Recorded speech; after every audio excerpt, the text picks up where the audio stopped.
in the SAMSHA clip, which had various individuals who had experienced traumatic events, and they described what they were going through in detail throughout their lives. Unfortunately, it doesn't seem like the movie gave specific names, but I would in particular like to describe one gentleman who was in the movie. He talked about feeling responsible for his mom being angry, for saying that if he had been a little bit quieter, maybe she wouldn't have beat him and his siblings. He talked about feeling when he felt uncomfortable. He had times where he would find an excuse to push people away. Mostly he had a sensitivity to touch, it sounds like, or just space and touch. Also, and he would start an argument for no reason, just so that he could push them away.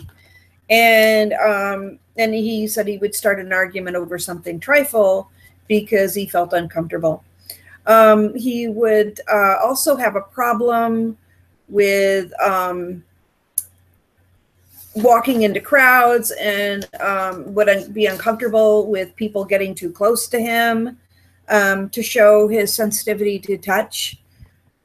He had numerous flashbacks, he talked about in the film all the time. And he said he's still working on that today. And this is kind of how the trauma has impacted him in a lot of different ways. He said he could still see it before his eyes. And he would also have problems with flinching and disassociation. And so he was very jumpy. In other words, he showed signs of being very hypervigilant and having nightmares and flashbacks and all kinds of things that showed evidence that he had experienced a very traumatic event when he was growing up.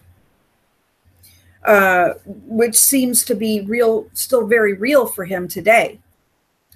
Now, one of the questions here was, how might the non-trauma informed organizations respond or label this person? Well, I would say that a non-trauma informed organization would provide him a label or a diagnosis, not acknowledge that or even minimize the traumatic event that he went through. They might see him as paranoid, not provide him validation, care, or concerns for the traumatic event that he went through, and maybe even judge him for a lot of his current behaviors, and not see them as related to the traumatic event that had happened to him. Anyway, and also not inviting him to learn coping skills or explore coping skills. Anyway, so there's lots of different ways that a non-trauma informed organization may respond or label someone like this man.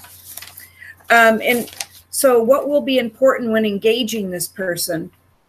Well, I think it's very important when engaging someone like this is to create an environment that acknowledges the trauma that they've gone through. I think that would be one of the main things.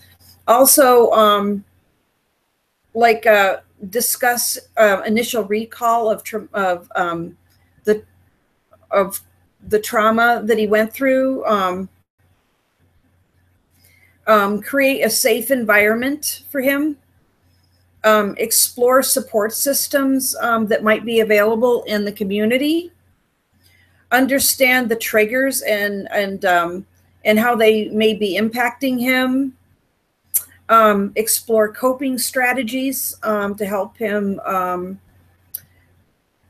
move with the lessen the effects of the trauma that he's gone through, and maybe invite him to therapy sessions with others that have had similar experiences.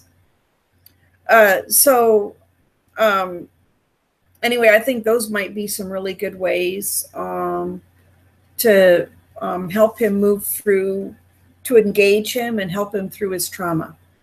Anyway, that's all I have. Thank you.